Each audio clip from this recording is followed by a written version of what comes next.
Hello tout le monde, je suis super contente de vous retrouver dans une nouvelle vidéo.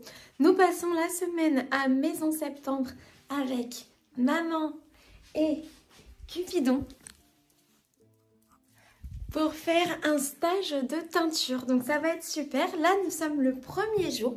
J'ai pris mon petit sac à dos d'écolière, voilà. Nous, on reste également dans la maison d'hôte de Maison Septembre. Et donc, qu'est-ce que j'ai mis dans mon sac à dos ? Un cahier pour moi et pour maman. Vous reconnaîtrez peut-être ce cahier, on l'avait déballé ensemble pendant les vlogmas. C'est un cahier de la box Lily comme tout. Ensuite, j'ai pris mon projet de chaussettes pour pouvoir le tricoter si on doit aller faire des balades. J'ai pris mon autre projet à tricoter pendant que j'écouterai le cours. J'ai pris des petites pommes pour le snack, une bouteille d'eau et 2 stylos. Voilà, pour moi, pour maman. Là, on va partir parce que c'est l'heure de notre cours et je vous emmène avec nous.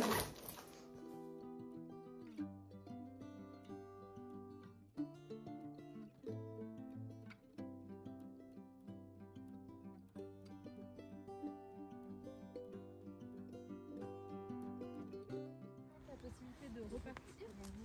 On va accueillir les sommités les plus en haut, sachant que les colorants ne se concentrent pas de la même manière partout dans la plante. Alors c'est variable selon toutes les plantes, mais c'est très frappant notamment pour certaines familles d'indigo. Et ça, je vous le dis.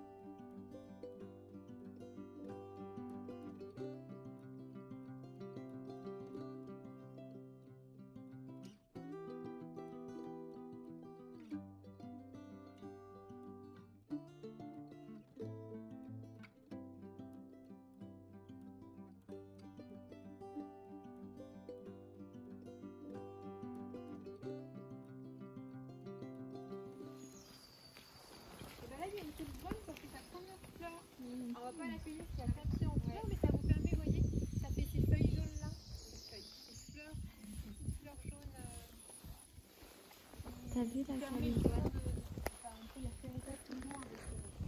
Qu'est-ce que c'est ça? Et là, on est, alors ça va être plus sud là que là-bas, où ça va être plus fabriqué parce qu'en effet, la floraison a commencé. Ouais.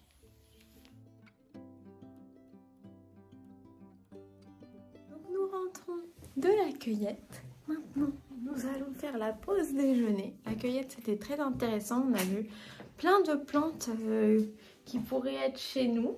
Je me suis régalée. J'ai vraiment repéré les tas de petites plantes, effectivement, Ouais. des arbres, etc.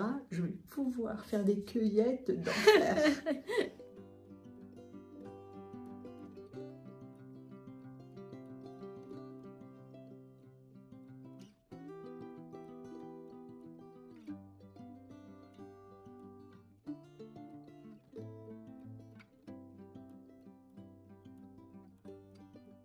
Ça fait vraiment petit truc de sorcière un peu. Hein, ouais.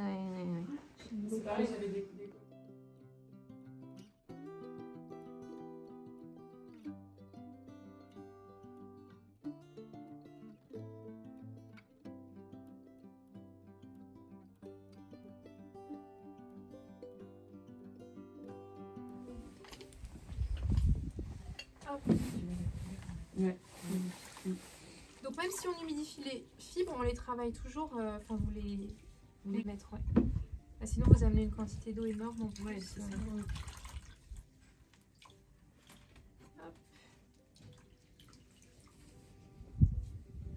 Voilà, cette eau.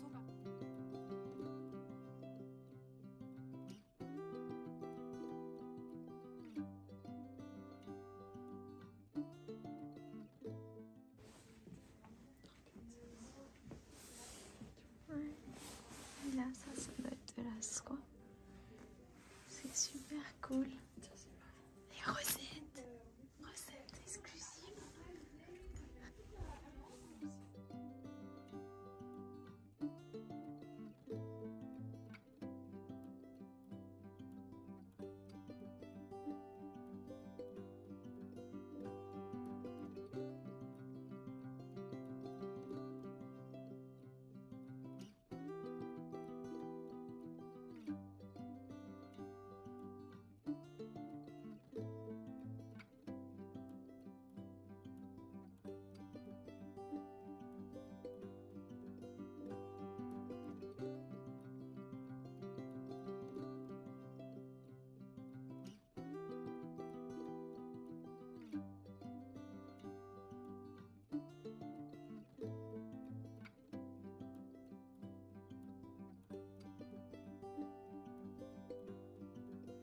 Donc, nous sommes rentrés de la première journée de stage. C'était très bien. On a d'abord fait un peu le récapitulatif de tout ce qu'on allait faire dans le stage, en prenant un petit café, tout ça, c'était cosy. Et après, on est parti en balade pour récolter diverses plantes. Donc voilà, les plantes principales qu'il y a en ce moment et qui sont intéressantes pour la teinture, c'est l'ortie, les ronces parce que ça contient du tanin, et le néflier du Japon qu'on a pu en voir. Voilà, là, c'était à peu près tout. Les principales qu'on a pu donc récolter dans des paniers et ramener à l'atelier.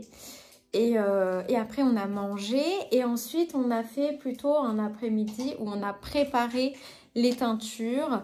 Donc, préparer les plantes, préparer les supports sur lesquels on va faire de la teinture. Alors, moi, j'avais pas forcément réalisé qu'on allait travailler principalement sur des tissus. C'est-à-dire que toutes les fibres qu'on travaille, on fait des échantillons. Et on fait des échantillons sur le tissu, c'est-à-dire qu'on fait de l'échantillon sur du lin, sur du coton, sur de la soie et sur de la laine. Mais tout ça, c'est tissé, c'est pas du tout un écheveau, etc. Donc, j'avoue, au début, j'étais un peu déçue parce que moi, je suis venue principalement pour après teindre teindre et puis tricoter ce que je vais teindre. Mais donc, du coup, je sais qu'avant le stage, elle nous a demandé s'il y avait des supports qu'on était plus intéressés ou s'il y avait des couleurs qu'on voulait explorer, etc. Donc moi, je n'ai même pas posé la question parce que pour moi, c'était on teignait tout sur des écheveaux. Donc je ne pensais pas que j'avais besoin de préciser que j'étais intéressée par teindre sur du fil. Mais donc voilà, si vous êtes intéressé pour faire ce stage, n'hésitez surtout pas à le préciser. Et du coup, là, à la fin de la journée, déjà toute la journée, on lui a quand même posé des questions très axées sur la teinture, de la laine en écheveau, etc. Et à la fin de la journée, donc comme elle nous avait dit le programme, etc., on a demandé, du coup, le dernier jour, puisque c'était un peu plus libre, qu'est-ce qu'on va faire? Et elle nous a dit, là, c'est libre, vous utilisez mon atelier et mon aide pour faire un peu ce que vous voulez. Et elle a dit, en général, les tricoteuses, c'est l'occasion qu'elles prennent pour teindre des écheveaux. Donc, c'est ce qu'on va faire. Donc ça va être super cool. Donc là, demain, c'est un peu la suite de la journée d'aujourd'hui parce que on a préparé les bains de teinture en faisant un peu cuire les différents éléments qu'on a ramassés et d'autres qui sont plus en poudre. Et après, demain, on va teindre les écheveaux, les échantillons donc, de tissu qu'on a préparés. Donc voilà, ça c'était plutôt intéressant. Là, actuellement, nos tissus, ils sont séparés en deux groupes. On a la soie et la laine qui sont ensemble parce que c'est des fibres animales.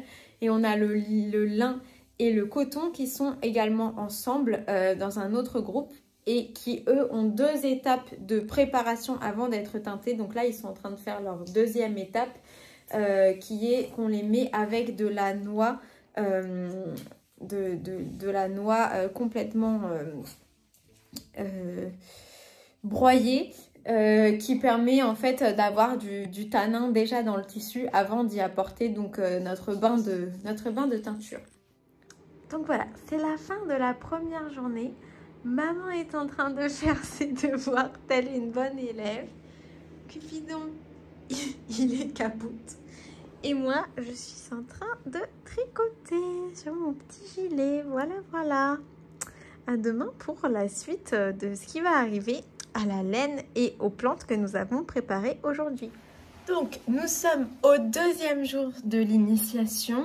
Aujourd'hui, il pleut, donc je pense qu'on va pouvoir moins être dehors pour faire les diverses activités de teinture. Par contre, on va pouvoir voir toutes les macérations qu'on a faites pour cette nuit. Donc, je suis excitée de voir ce que ça a donné. Et puis aujourd'hui, on va commencer à vraiment teindre les tissus. Donc, je pense que ça va être super intéressant.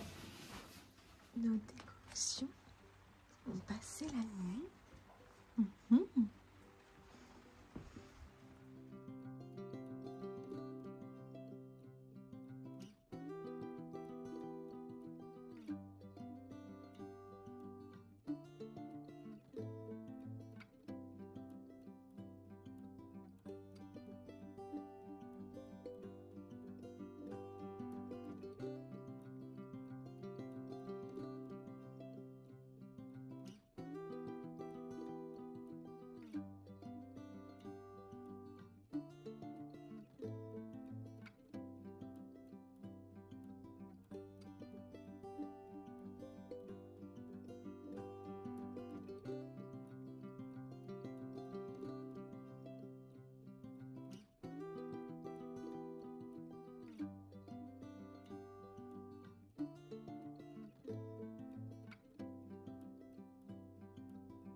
Après, Super. en rinçant et en séchant, ça va s'éclaircir un peu.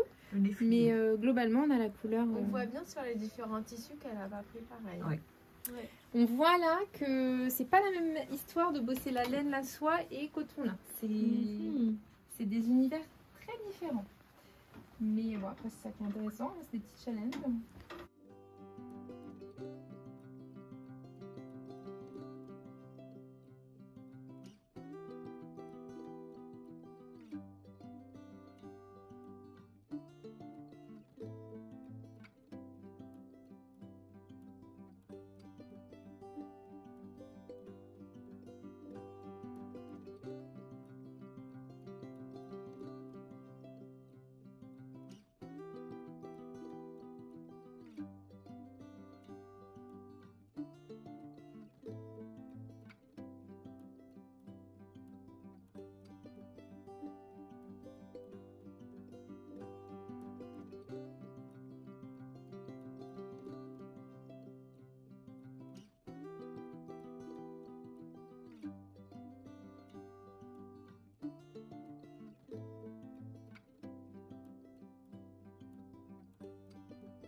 Ah ouais, la laine, c'est ça qui nous intéresse. La laine, ça se repasse pas vraiment, hein, t'as vu. C'est dur. Regarde, la très jolie couleur. Ouais, Hein? c'est super beau.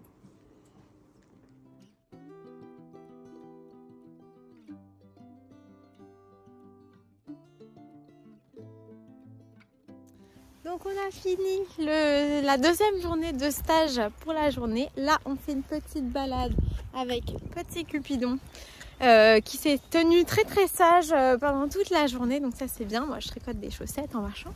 Et après tu voudras bien nous montrer ton cahier, tout ce que tu as étudié, tout ça pour qu'on vous montre un peu qu'est-ce qu'on apprend pendant cette initiation, quoi. On apprend beaucoup de choses. On apprend beaucoup de choses. Est-ce que là tu as déjà des choses qui te viennent à l'esprit? J'aime beaucoup la garance et la cochenille. Ok. Non, c'est vraiment super bien parce que du coup, elle nous explique comment on fait pour teindre. Elle nous donne les recettes précises et elle nous donne même les fournisseurs pour certaines herbes qu'on ne peut pas forcément trouver à ramasser nous-mêmes, quoi. Donc, il n'y a pas vraiment le secret professionnel, quoi. Elle n'a pas peur qu'on se lance dans le commerce de laine et qu'on fasse exactement pareil qu'elle. Donc ça, c'est vraiment cool. Bon, nous, on n'a pas du tout l'intention de faire ça, hein. Mais vraiment, c'est très, très, très bien. Donc nous avons terminé notre deuxième journée de formation. Et demain, le thème de la journée, ce sera tout ce qui est autour du bleu à travers la pratique de l'indigo. Donc on va apprendre notamment à commencer une cuve d'indigo. On ne sait pas du tout ce que c'est, mais on a hâte de le découvrir. Et également comment relancer sa cuve et puis comment teinter dans l'indigo. Alors il semblerait que l'indigo, ce soit une couleur qui dégorge beaucoup sur les tissus. Donc peut-être que nous, on utilisera cette technique un peu moins dans le futur parce qu'on a vraiment l'intention de commencer à teindre notre propre laine à la suite de cette formation. Alors pas du tout dans un but de ne faire de ne tricoter plus que de la laine que j'aurais teintée ou de vendre ou quelque chose comme ça, pas du tout, mais c'est surtout que ça paraît vraiment très sympa et qu'en fait on a plein de plantes à notre disposition partout dans la nature qui pourraient être des plantes tinctoriales qu'on pourrait utiliser. Donc notamment je pense à l'ortie que nous on a vraiment pas mal.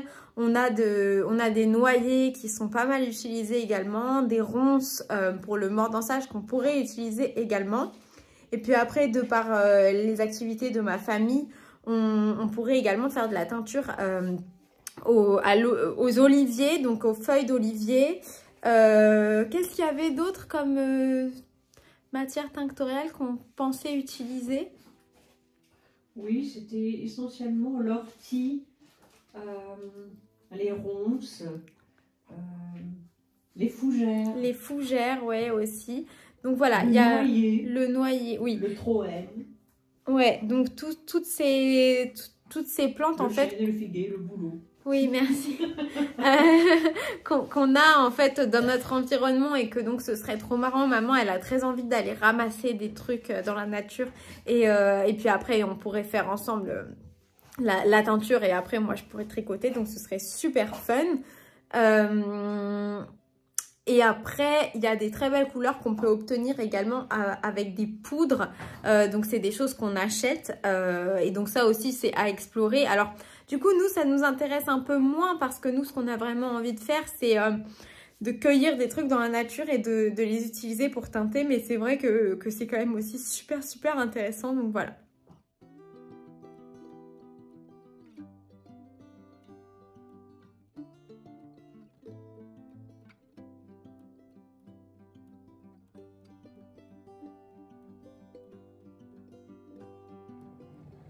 Cuve d'indigo. Là,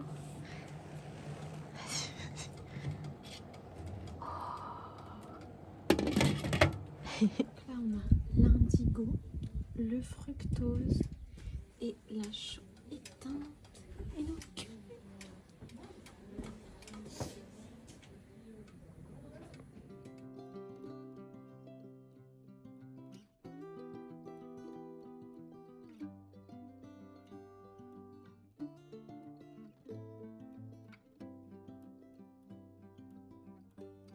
À 60, d'accord, c'est suffisant.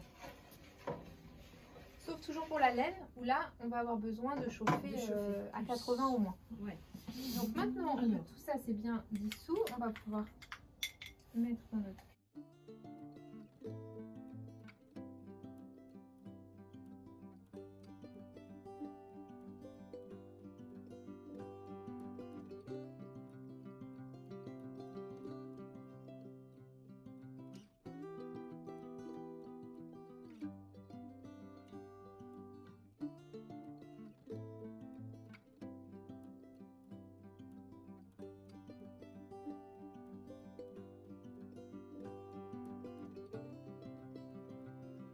Donc, comme vous l'avez vu, hier, on a fait tout le travail de l'indigo. Comment commencer une cuve d'indigo, comment relancer sa cuve d'indigo et comment teindre dans la cuve. C'était vraiment super intéressant. Et aujourd'hui, on va faire de l'éco-print. Donc, la technique de faire des impressions un peu comme des tampons de différentes feuilles ou fleurs qu'on va reporter sur le tissu. C'est une technique qui va peut-être un peu moins nous intéresser parce que je pense qu'elle n'est pas vraiment applicable à la laine. Mais par contre, ce soir, on va préparer notre teinture de laine de demain qui sera le dernier jour et durant lequel on va pouvoir teinter de la laine. Donc, on est très, très excités pour ça.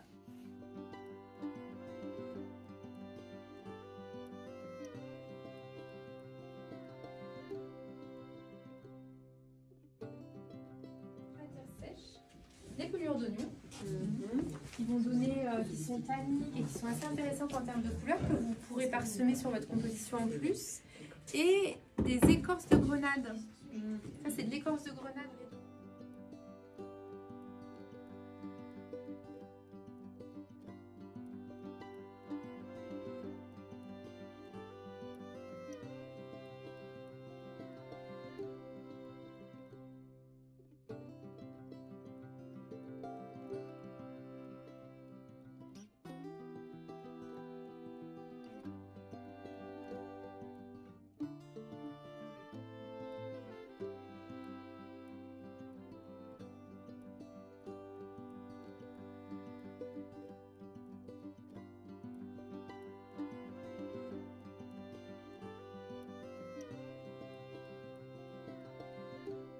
Pour la cuisson l'éco-print, donc il faut une cuisson à la vapeur et c'est pour ça qu'on utilise un tissu qui est mouillé. On ne part pas d'un tissu sec, sinon on a beaucoup de mal à avoir un dégagement de vapeur qui soit suffisamment efficace pour cuire. Donc il faut à la fois de la vapeur et en même temps il n'en faut pas trop.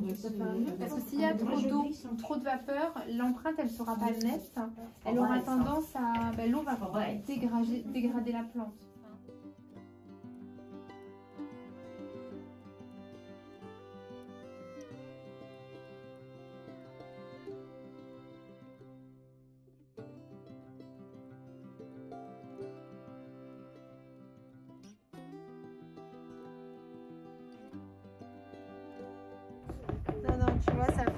Tu vois, c'est un vrai révélateur. Par exemple, des plantes, si on ne sait pas si elles contiennent du tanin. Ah, donc là, elle avait beaucoup de chlorophylle, mais pas beaucoup de tanin. Mais je trouve que c'est beau. Ça. Et ça, c'est une technique en teinture pour évaluer la composition de certaines plantes. Quand on ne le sait pas, on peut les tamponner sur un tissu. Et si ça réagit, ça veut dire qu'on a du tanin. Et plus ça réagit, plus on a de tanin. C'est-à-dire qu'une réaction toute légère, c'est qu'il y a un petit peu de tanin. Une réaction forte, très nette. Alors voilà ce qu'on a réussi à faire en indigo.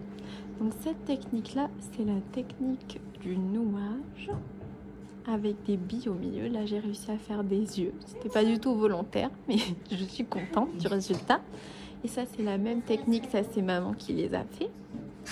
Ensuite, il y a la technique du pliage, donc maintenue par des pinces à linge. Voilà. Le mien, c'est un petit peu un fail. La pince à linge s'est ouverte en cours de route. Mais bon, ça fait un petit effet, ma foi. Voilà. Et le dernier, c'est la couture. Donc, on avait fait des plissages et cousus. Ça, c'est celui de maman. Et ça, c'est le mien dont je suis trop fière. Voilà. Donc là, nous en sommes à la fin du 4e jour de l'initiation sur 5 jours de teinture chez Maison Septembre. Alors, quelles sont tes opinions pour le moment? Alors, on a découvert de très nombreuses techniques auxquelles que je ne connaissais absolument pas et dont j'avais jamais vraiment entendu parler. Et donc ça, j'ai vraiment beaucoup aimé découvrir toutes ces techniques, savoir que l'indigo c'est si particulier par rapport aux autres teintures. Voilà, je n'imaginais vraiment pas tout ça. Alors après, il y a certaines techniques que j'ai aimé découvrir mais que je ne reproduirai pas forcément dans ma vie, alors que d'autres, j'aimerais bien pouvoir continuer à approfondir ce qu'on a appris. Voilà. Oui, donc en fait, les 2 premiers jours du stage tel que nous, on l'a fait, c'est vraiment sur la teinture, sur différentes bases de textiles. Et à l'issue de ces 2 jours-là, donc le premier jour, c'est vraiment la préparation des textiles, la préparation des décoctions. Et le 2e jour, c'est l'assemblage entre les textiles qu'on aura mordancés et les décoctions, donc on teint le textile en fait. Donc c'est vraiment basé sur ça. Et donc à la fin des 2 jours, on a un carnet avec plusieurs échantillons. Et on peut voir en fait sur les petits bouts de tissu ce qu'on a teint. Tout ça, on montrera le tien, comme ça vous pourrez voir un peu le résultat des 2 premiers jours. Le 3e jour, c'est l'indigo et cette fois-ci, on teint les petits carrés que je vous ai montré tout à l'heure en utilisant diverses techniques. Et le jour qu'on a fait aujourd'hui, c'est l'éco-print. Donc, on fait des impressions de feuilles, de fleurs, etc. sur du tissu. Le dernier jour qu'on va faire demain, et c'est la raison pour laquelle je fais le bilan maintenant, c'est un peu libre. Et donc ça, c'est aussi super cool. Donc qu'on peut utiliser l'atelier de Doriane avec notre propre projet personnel et les connaissances qu'on a acquises au cours des 4 jours précédents. Donc c'est vraiment super. Donc nous demain, ce qu'on a l'intention de faire et qu'on va essayer de filmer étape par étape, c'est de teindre de la laine. Donc ce soir, on a demandé à Doriane de la laine en écheveau parce que pour l'instant, on a teint sur de la laine, mais c'était genre de la laine tissée. C'est vraiment pour voir le résultat. Mais c'est pas de la laine qui est exploitable. Voilà, c'est un petit carré de laine pour se rendre compte de ce que la couleur fait sur la laine. Et donc, là, on a demandé un écheveau de fingering et un écheveau de mohair pour se rendre compte, voilà, des diverses couleurs. Toi, il y avait... Pour le faire aussi, quoi. Ouais. Toi, il y avait un truc que tu avais vraiment bien aimé. Alors, oui, moi, ce que j'ai beaucoup aimé dans ce stage, c'est qu'on va cueillir la plante et qu'ensuite on l'utilise pour la teinture. Donc la fougère, c'est la fougère qu'on a dans son jardin. Les ronces, ce sont les ronces au bord du champ. Enfin voilà. Et ce sont vraiment des produits locaux, des végétaux qu'on trouve partout et qui peuvent être utilisés vraiment pour la teinture. Après, il y avait d'autres comme la garance ou l'indigo. Évidemment, on ne va pas aller le cueillir dans son jardin. Mais en dehors de ces quelques produits, enfin ces quelques poudres-là, le reste, tout le monde peut l'utiliser vraiment à disposition. Et ça, j'ai beaucoup aimé. Et vraiment, Doriane, c'est un puits de connaissances. Absolument. Elle sait reconnaître toutes les plantes qu'il y a autour de chez elle dans la nature. Elle plante des plantes très intéressantes dans son jardin. Elle a des fortes connaissances en chimie également, ce qui est important dans la teinture. Donc c'est vraiment super intéressant.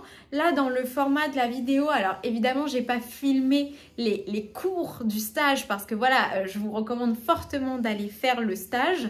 Mais si vous voulez déjà avoir une petite idée et pouvoir vous lancer vous-même sans pour autant prendre le stage, etc. Elle fait un livre que nous, malheureusement, on n'a pas pu acheter parce qu'il a tellement de succès qu'elle n'en a plus. Et là, elle travaille sur un deuxième, donc c'est plutôt intéressant, qui nous, tricoteuses, va encore plus nous intéresser, je pense. Et puis, elle fait des kits de démarrage, voilà, tout sur son site Maison Septembre. Ça non plus, on n'a pas testé, mais bon, on a tellement bien aimé le stage qu'on est assez certaine que ça doit être très bien. Moi, au début du stage, j'étais un peu surprise, légèrement déçue parce que je ne m'imaginais pas qu'on allait travailler sur des petits carrés de tissu. Je pensais qu'on allait vraiment teindre de la laine, voilà, en quantité, enfin, tester plein de trucs sur la laine et tout. Au fur et à mesure du stage, maintenant, je ne suis plus du tout déçue en regardant en arrière parce que ça m'a donné l'opportunité de tester plein de supports. Et techniquement, par exemple, quand je me suis entraînée à teindre des petits carrés de coton ou des petits carrés de lin, ce serait exactement pareil que si je teignais du fil de coton ou du fil de lin ou du fil de soie. Donc en fait, c'est assez intéressant tout ce qu'on a fait. Et maintenant, nous, on va essayer de le mettre en pratique et de faire de la teinture et tout. La cueillette, c'était vraiment top. De savoir qu'on pourrait aller cueillir des orties demain. Nous, on en a partout. Et teindre avec, c'est super, super intéressant. Dans les conseils que je vous donnerai pour ce stage, déjà, franchement, la maison d'hôte de Maison Septembre, c'est top. Déjà, on a eu de la grande chose parce que je pense qu'on s'est inscrit très tôt, très en avance pour le stage. Si vous pouvez et que ça vous paraît bien, en fait, c'est trop agréable parce que du coup, on est vraiment sur le lieu du stage tout le temps. C'est une immersion totale. Si le soir, on a envie d'aller regarder nos trucs qui ont séché, on peut aller jeter un coup d'œil. Le matin, c'est Doriane qui nous apporte le petit-déj. Elle nous donne un peu le programme de la journée. Et en plus, c'est extrêmement confortable. Et en plus, comme ça, on a toutes nos affaires ici. Si on a un peu froid, on peut revenir chercher un manteau, puis retourner. Enfin voilà, c'est vraiment, vraiment super confortable d'être dans la maison d'hôte en même temps qu'on fait le stage. Un autre conseil que je vous donnerai, c'est de ne pas forcément venir au mois de mars comme nous. De privilégier les stages qui sont vraiment pendant la période estivale, si vous pouvez. Parce que notre stage n'a pas été désagréable, mais je pense que s'il avait fait moins froid et qu'il avait moins plu tout le temps, il y aurait quand même eu une dimension un peu plus vacances, un peu plus... Là, quand même, il y avait pas mal d'activités qui étaient dehors, où on avait les mains dans l'eau. Nous, on est très frileuses, très sensibles à ça et tout. Donc ça, c'était un peu plus dur. On était couverts comme des Pères Noël tout le temps. Après, il fallait se découvrir quand on rentrait et tout. Après, il y avait plusieurs poils. Enfin, c'était assez cosy. Mais nous qui sommes plutôt des personnes qui aiment rester à l'intérieur en hiver, c'est vrai que je vous recommande plutôt les périodes estivales pour faire le stage. Même si on a trouvé des plantes intéressantes et tout à récolter, c'est vraiment plutôt pour votre petit confort personnel. Sinon, qu'est-ce qu'on pourrait donner d'autre comme conseil? Le stage peut être fractionné, c'est-à-dire que nous, on a fait les 5 jours consécutifs, mais en réalité, les 2 premiers jours forment une entité. Le 3e jour, l'indigo, c'est une journée à part encore. Et les 2 derniers jours, aujourd'hui et demain, sont encore autre chose. Oui. L'éco-print, oui, bien sûr, c'est de la teinture, mais c'est encore autre chose. Donc, ces 3 parties du stage peuvent être fractionnées en 2 jours, 1 jour, 2 jours, et pas forcément fait en une seule fois. Voilà. Et l'éco-print, c'est intéressant, mais moi, ce que je suppose, c'est que quand vous regardez ma chaîne, vous êtes plutôt tricoteuse ou crocheteuse ou dans le milieu de la laine. C'est un peu moins applicable à la teinture de laine plus tard. Alors que l'indigo, même si on teint sur du tissu, on pourrait teindre sur de la laine. Et les 2 premiers jours, c'est vraiment l'intérêt. Mais moi, j'espère, j'en parlerai à Doriane, j'espère qu'après, elle va faire des stages de teinture sur laine. Au bout d'un moment, tout le monde aura fait son stage. Donc, il va falloir qu'elle crée des nouveaux stages pour qu'on revienne et tout. Nous, vraiment, si demain, elle proposait un stage sur la teinture de laine, on viendrait, on le ferait. Et on essaierait vraiment de rester dans la maison d'hôte parce que c'est très, très agréable. Et pareil, si vous êtes tricoteuse, un conseil que je vous donnerai, c'est que quand vous arrivez, elle demande toujours un peu, même en avance. Moi, j'avais vraiment pas réalisé qu'on n'allait pas teindre sur de la laine. Comme pour moi, Maison Septembre, c'est la laine en fait. Donc, j'ai pas dit, moi, ce qui m'intéresse comme support, c'est la laine. Mais donc, dans le mail, déjà, n'hésitez pas à répondre à son mail et à lui dire, parce que voilà, ça vous évitera le même truc que moi. Et nous, on a eu de la chance parce que du coup, dès le début, on l'a quand même dit. Et puis moi, ça se voyait que je tricotais tout le temps, que j'étais intéressée par la laine et tout. Et du coup, là, pour la fin du stage, elle nous a proposé de teindre de la laine, mais n'hésitez pas à lui dire. Elle adapte quand même assez bien.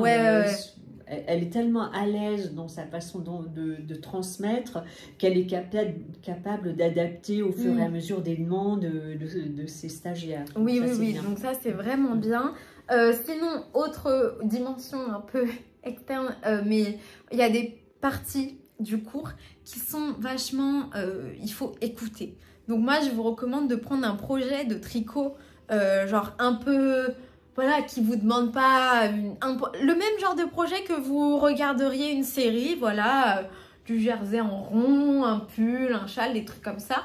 Et pourquoi pas de prendre aussi un projet de tricot balade comme une chaussette, voilà, quelque chose comme ça, pour la partie des cueillettes. Comme ça, vous maximisez votre temps de tricot pendant ces petites vacances que vous vous offrez. Je crois qu'on a à peu près tout dit. Voilà, prenez des bottes de pluie. Si vous prenez les bottes transparentes. Prenez un bonnet parce que il y a aussi une dimension où comme on a les mains dans l'eau et qu'on touche un peu des liquides qui peuvent tacher, il y a des moments où on ne peut pas forcément porter son manteau. Donc on a un peu froid et on ne peut pas vraiment se couvrir. Donc au moins si vous avez la tête couverte, prenez des vêtements auxquels vous ne tenez pas forcément parce que voilà, ça risque de tacher. Donc prenez pas vos plus beaux tricots à porter pour certains jours. Hein. C'est pas tout le temps, mais voilà, ce serait dommage. Et puis voilà, je pense qu'on a à peu près tout dit. Demain, on va essayer de vous montrer. Oui. Alors, je voulais rajouter un petit élément, c'est que nous, quand on fait un stage, on s'immerge totalement et on ne fait rien d'autre. Après, certaines personnes aiment bien visiter la région dans laquelle elles viennent, etc. Nous, on n'a rien fait. On a juste promené Cupidon aux alentours. On n'a pas repris une seule fois la voiture. Voilà. Depuis qu'on est arrivé. Du coup, on aime être sur notre lieu de stage pour ne pas en bouger. Après, voilà. Oui, voilà. Il faut, comme ça, on vous dit comment nous, on vit le truc. Et vous savez que si vous n'êtes pas comme nous, bah, vaut mieux peut-être pas que vous écoutiez tous nos stagiaires sont allés à Angers, ou faire du vélo, des trucs comme ça et tout. Des activités en dehors du stage, nous, on n'a pas fait. Voilà. On est là aussi pour se reposer et le soir, on tricote. Mais non, mais c'était vraiment super bien. Les journées, ça commence à peu près vers 9h30. Après, il y a une longue pause pour manger et après, ça finit entre 16h30 et 17h30 selon si on a plus ou moins fini avant. Donc voilà, non mais c'est quand même assez intéressant.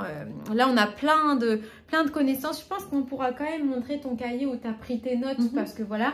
Mais vraiment on vous recommande de faire le stage si vous êtes intéressé par ce milieu-là parce que c'est vraiment super cool. Donc là nous allons analyser parmi les échantillons qu'on a fait. Donc en fonction de ce qu'on a utilisé pour teindre les divers échantillons, quelle couleur on aimerait faire aujourd'hui. Donc la laine, c'est-à-dire ce qui nous intéresse, puisqu'aujourd'hui on va teindre de la laine, c'est toujours les deux du plus haut sur toutes les fiches qu'on va vous montrer. Là vous avez un peu la concentration, enfin la recette pour refaire à peu près la même couleur, même si Dorian nous a bien expliqué qu'en fonction de la saison dans laquelle on ramassait, etc., ça pouvait pas mal changer. Et à chaque fois sur la colonne la plus à droite, on a mis notre échantillon qui était à la base comme ça dans du sulfate de fer. Et vous voyez, ça change quand même pas mal la couleur. On va pouvoir analyser à partir de ça. Voici le boulot sur cette première Ok. planche. Ensuite, nous avons le cachou. Ah, le cachou, c'est plutôt pas mal aussi. Hein. Qui est un extrait en poudre qu'on achète. Le boulot est évidemment un boulot On l'a ramassé. Ouais. Le réséda. On a utilisé une plante sèche qu'on avait déjà. Ça, c'est une couleur qui me fait un peu moins. L'ortie. Ah ouais, l'ortie, c'est dingue hein, ce qu'on arrive à faire avec. On trouve absolument partout dans la nature. Mais regardez ce qu'on arrive à faire comme jolie couleur. Ouais, c'est fou. Hein. Ouais. Et alors là, on utilise en abondance les feuilles. Ouais, 420%. La rhubarbe. Aussi, hein, la rhubarbe. La rhubarbe est une très jolie couleur. Ouais. La ronce. Ah oui, pareil, la ronce. Ouais. La ronce, c'est quelque chose dont tout le monde a envie de se débarrasser. Eh bien, regardez cette jolie couleur. Oui. Le bois de Campèche. Ça, on n'a pas trouvé dans la nature. Non.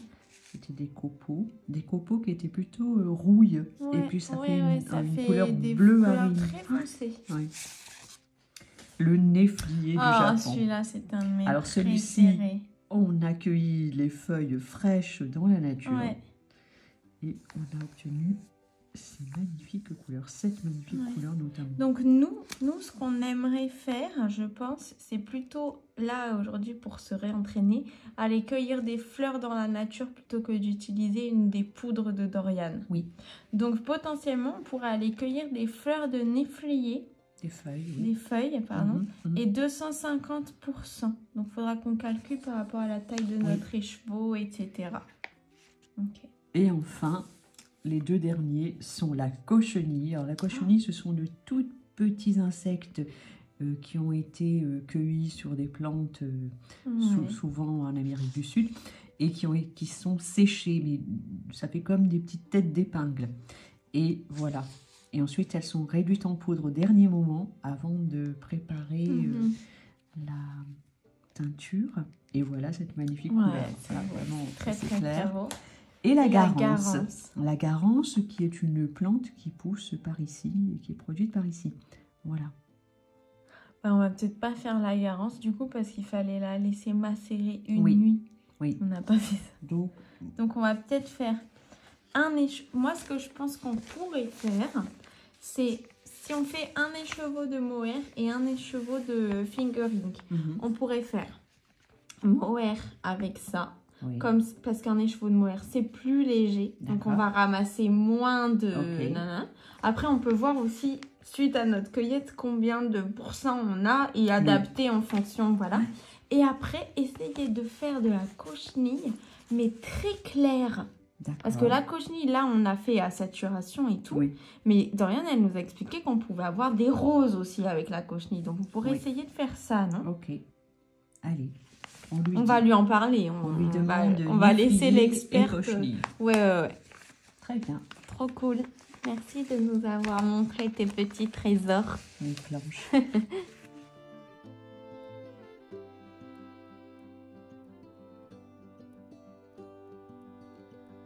Donc, nous sommes dans l'atelier de teinture de Dorian. Elle nous a gentiment donné toutes les étapes pour teindre notre laine. Donc, on va utiliser sur une laine de la cochenille et du cachou pour faire la couleur qu'on a envie de faire. Et sur une autre laine, on va utiliser du néflier. On a deux bases. On a la base Merino Fingering et la base mohair. Donc ici, on a 100 grammes et ici, on a 50 grammes. Là, la première étape qu'on va faire, c'est qu'on va humidifier les fibres parce que ça permet une teinture bien uniforme et bien stable si on les teinte à partir de fibres humidifiées plutôt que si on les plonge dans le mordançage alors qu'elles sont toutes sèches.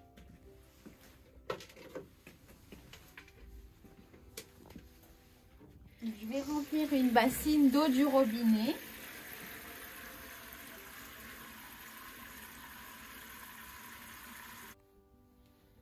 Et là, je vais plonger mes fibres qui sont déjà très belles.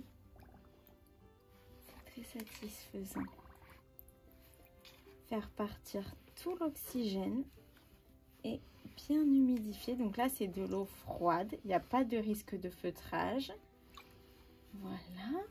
Et alors, sur nos deux écheveaux, ils sont pré-noués. C'est-à-dire qu'il y a des petits fils là, vous savez, qu'on coupe quand on reçoit des écheveaux avant de les bobiner, de manière à ce que la laine ne s'en mêle pas. Voilà, donc toutes les étapes qu'on va faire normalement ne devraient pas emmêler la laine. J'ai utilisé de l'eau glacée, ça fait très froid aux mains. J'appuie bien et puis après on va laisser reposer dans l'eau un petit temps. Ok, je pense que c'est bon. Donc là, nous allons faire la première étape qui est le mordançage. On va mettre de l'alun de potassium. On va en mettre 30 grammes. Et on va mettre de la crème de tartre. On va en mettre 9 grammes. Voilà.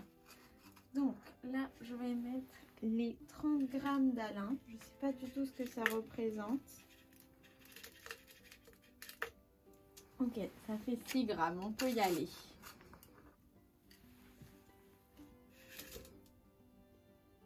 J'en ai trop mis. 28.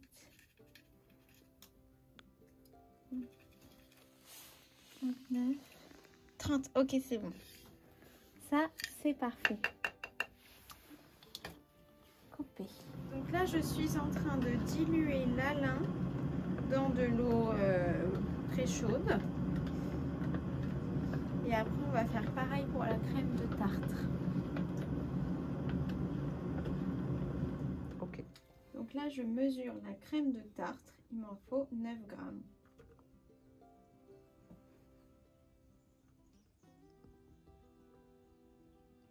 Ok, c'est parfait.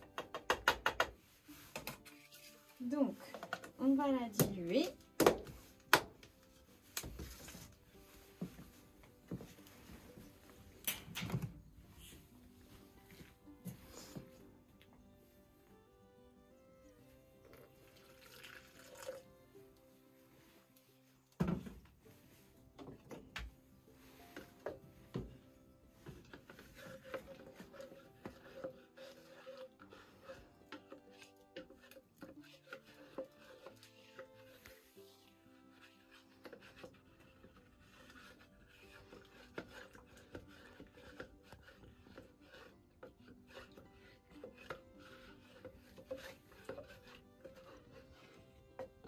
Là, je pense que c'est bon. On va pouvoir mettre notre petit mélange dans notre mordançage.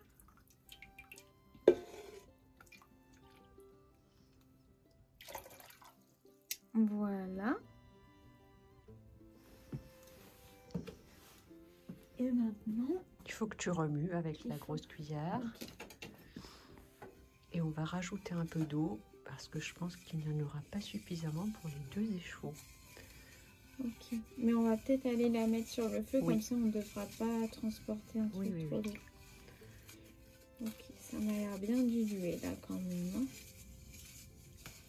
J'arrête. Oui. Donc là, maman va allumer le gaz. Très fortiche. Est-ce qu'il est bien partout? Oui, ça a l'air. Voilà, donc c'est parfait. Et là, si tu veux, tu peux essorer les écheveaux et les mettre dedans. Dès maintenant? Non? Tu veux qu'on attende que ça fasse 80? Si on allait vérifier. Ok, ok. Alors là, on est à combien? Ça monte. On dépasse 60.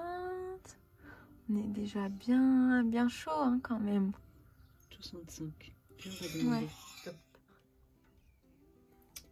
Donc là, notre eau, elle est à 90. C'est un peu chaud, mais on peut la mettre. Donc on va faire ça. Ok. De toute façon, là, on a baissé, donc ça va baisser. Donc normalement, ça devrait être bon. Top. Donc là, c'est parti. Je vais mettre le premier écheveau. Les chevaux de Mérino. Je voudrais pas qu'il goûte trop pour pas que ça lui fasse un choc thermique. Je pense qu'il faut toujours l'entrer un peu verticalement. Ok. Il ne va pas être simple. Qui va pas être simple. Donc comme ça. Oui. Ok. C'est parti.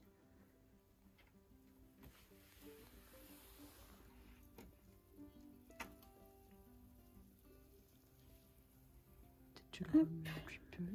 Voilà, je vais prendre ma cuillère. Je vais un peu le remuer pour qu'il soit bien recouvert.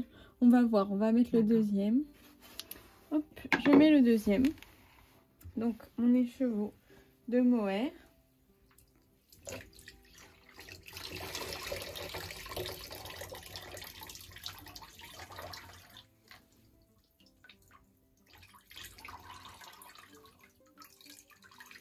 Ok, et je vais essayer de le mettre du coup verticalement.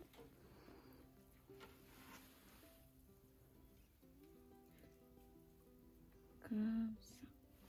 Ok.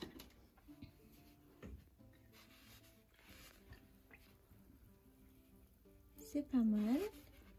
On n'est pas mal du tout. Je vais contrôler la température maintenant qu'on a mis les écheveaux qui étaient plutôt dans l'eau froide. Elle a dû bien baisser. Je remonterai un peu le feu peut-être.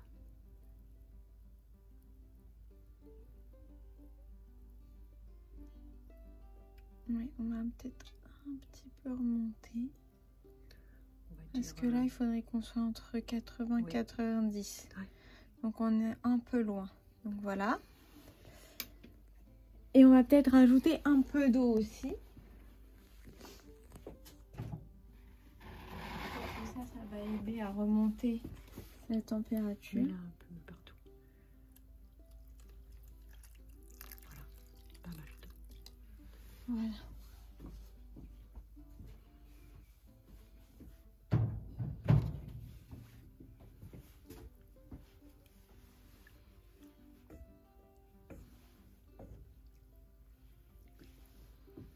Je me souviens que pour éviter de feutrer, il faut éviter de trop bouger quand c'est chaud.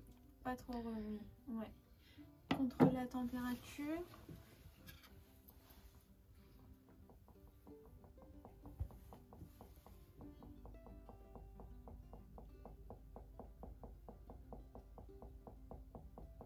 Est-ce que c'est toujours bien allumé en dessous?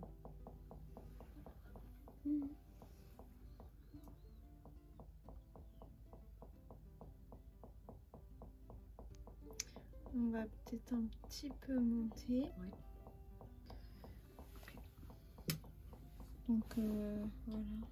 Regarde les flammes en dessous. Comme ça. Ouais, elles ont monté un peu plus. Et puis on va recouvrir, ça va aider à garder la chaleur. Ça va monter beaucoup plus vite hein, quand on ferme. Ok. Au-delà de 100 quand tu fermes. Ah ok, bon bah on ferme pas alors. Si, mais pas longtemps. Ok.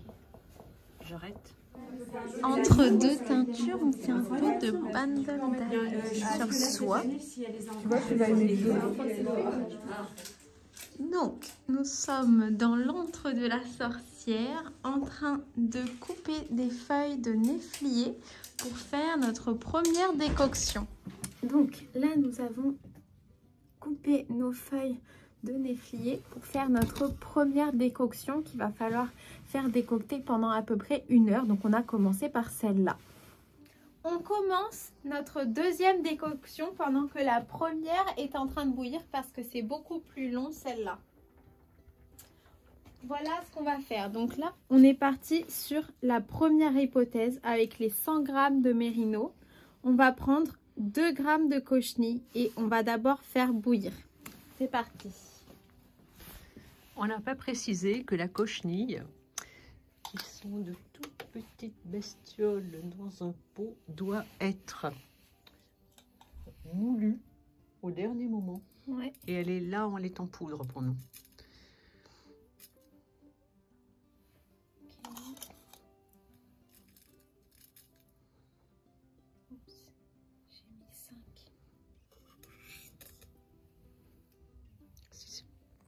Donc là, nous avons filtré tout le néflier. On a récupéré cette décoction et on va insérer, vas-y, le mohair dedans. Le mohair. C'est le mohair. Donc c'est lui, tu vois. Oui, je vois bien.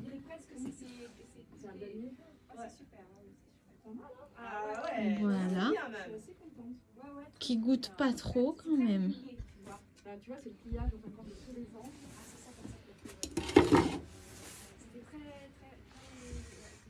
Et après, j'ai plié horizontalement.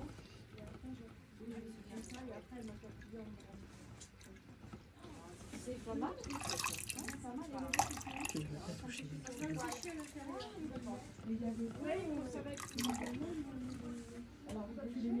J'y vais. Ouais, vas-y. C'est pas très froid.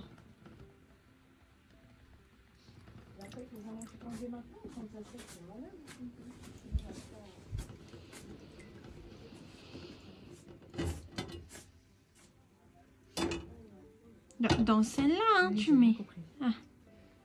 J'y vais là. Oui, vas-y, vas-y, fonce. Ah ouais. Yeah. Tu l'as fait que de Combien de temps? 1 heure. À quelle température? Entre 80 et 90. C'est parti. Assure-toi que bien le mohair est bien recouvert. Oui, oui, oui. Je range ça. Je vais le faire.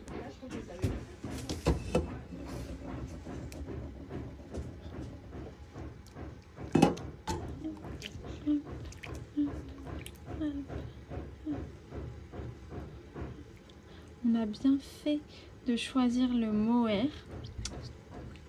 Quoi? La cochenille a bouilli pendant 20 minutes. Elle va bientôt être prête.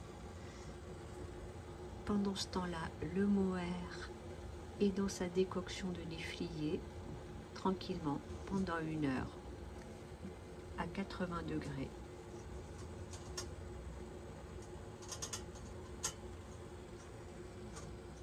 Bon. Donc là, j'ai préparé le tissu qui va m'aider à filtrer ma cochenille. Et là, c'est bon, c'est l'heure. Je vais la retirer. Et la filtrer, c'est extrêmement lourd.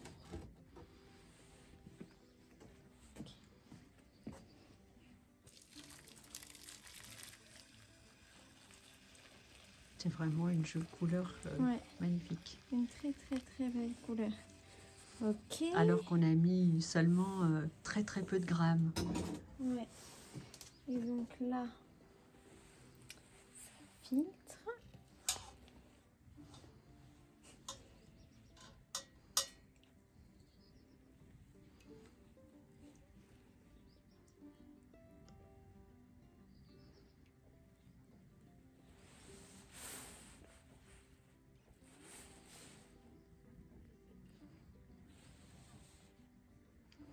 Je pense que c'est pas mal. Ouais, tu peux couper. Que fais-tu? J'ajoute un peu d'eau à mon cachou. Parce qu'il faut toujours pré-mélanger. Voilà. Donc là, j'ajoute un peu d'eau à mon cachou. Et après, je vais l'ajouter à ma décoction de cochenille. Puis on va pouvoir lancer la deuxième teinture en simultané. On pourrait voir un petit peu la première, ce que ça donne pour l'instant. j'ai regardé la température, elle était exactement à 80 degrés, donc notre mohair dans sa décoction de néflier va très bien pour l'instant.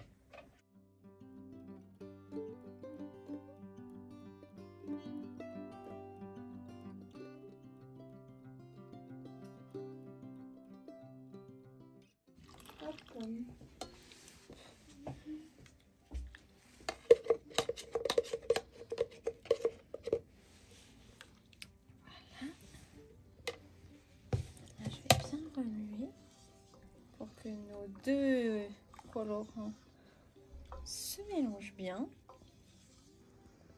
Donc cochenille et cachou. Ouais. Là je pense qu'on est pas mal là, déjà. Je vais aller le mettre sur le feu.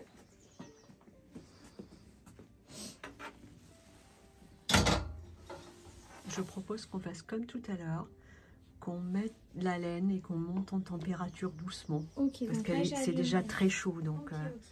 Tu vois. Donc, je prends mon mérino.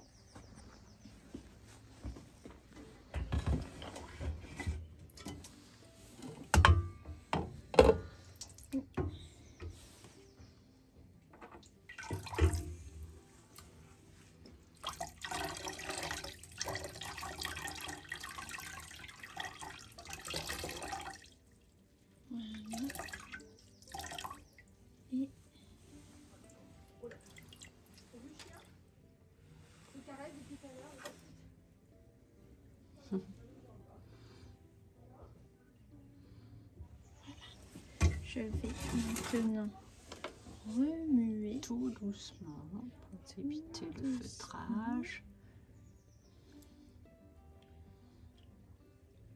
Voilà. Bien le déplier.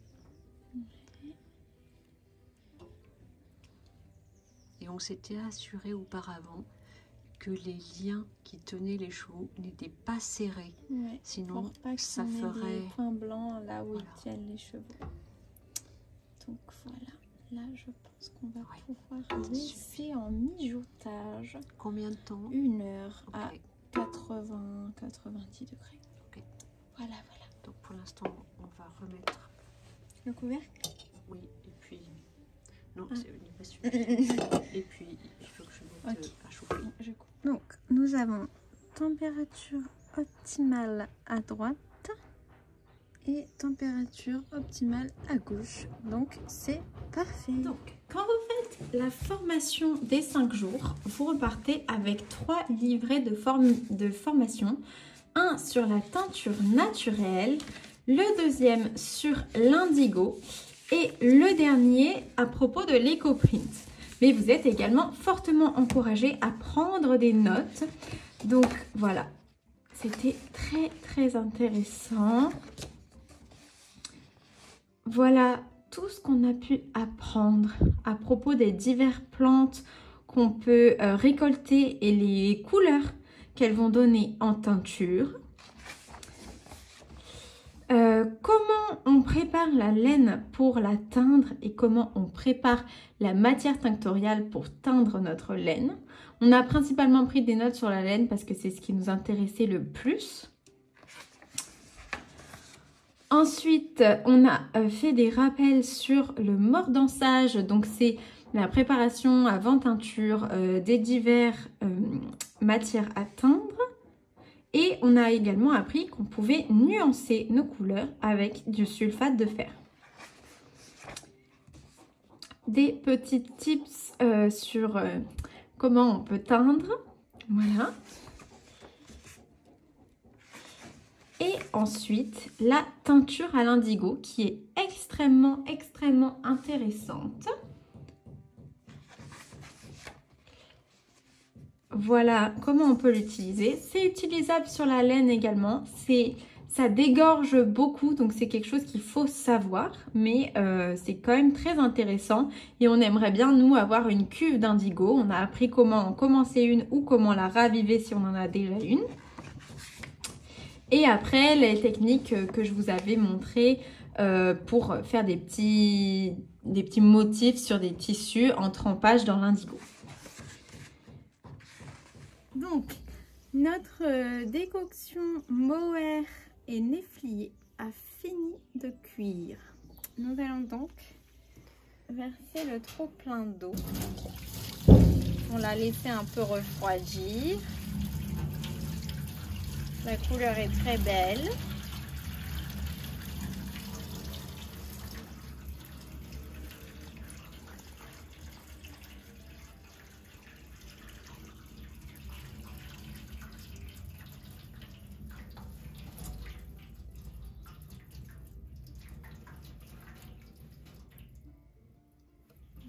Super. Et puis maintenant, je vais commencer à rincer.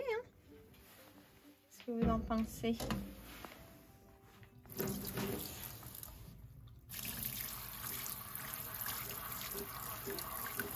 Il faudrait qu'on puisse rincer jusqu'à obtenir de l'eau claire.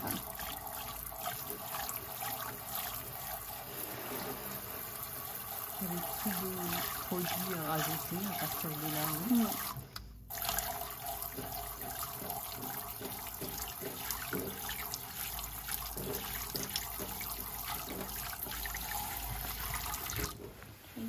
C'est pas trop chaud, ça va.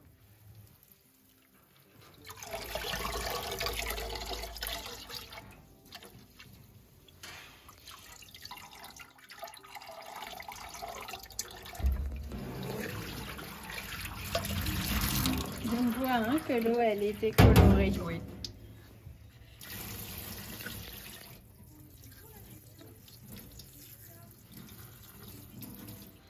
Voilà notre deuxième décoction. On va verser l'eau.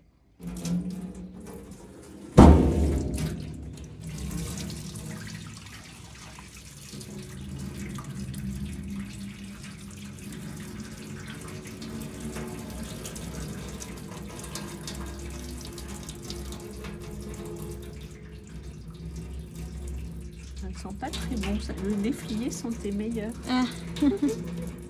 En tout cas, ça a fait une très très belle couleur. Hein.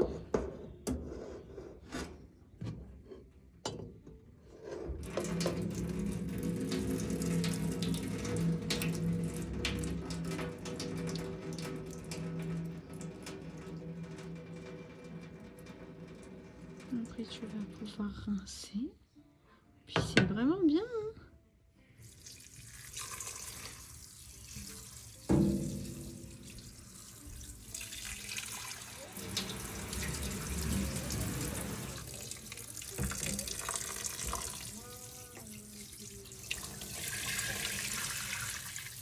Pas l'emmêler puisque je te sais déjà.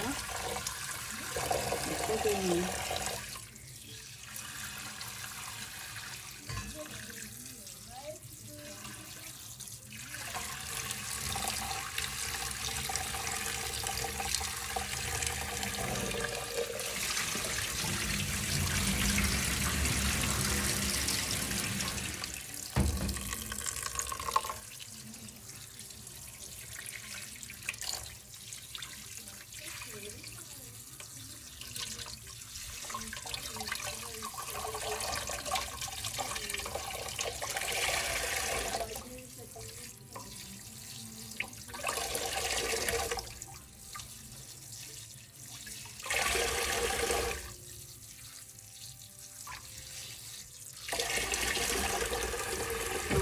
Bien rose.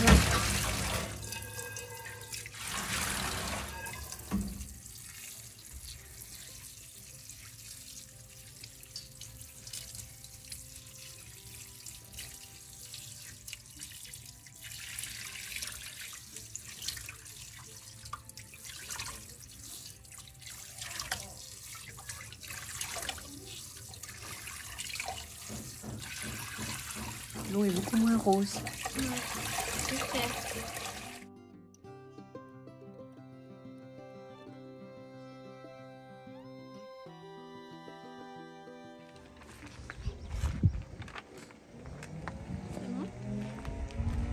Donc voilà, on repart de Maison Septembre avec notre mohair et notre fingering peint. Et plein de souvenirs et plein de connaissances. J'espère que cette vidéo vous a plu et je vous dis à bientôt dans une autre vidéo.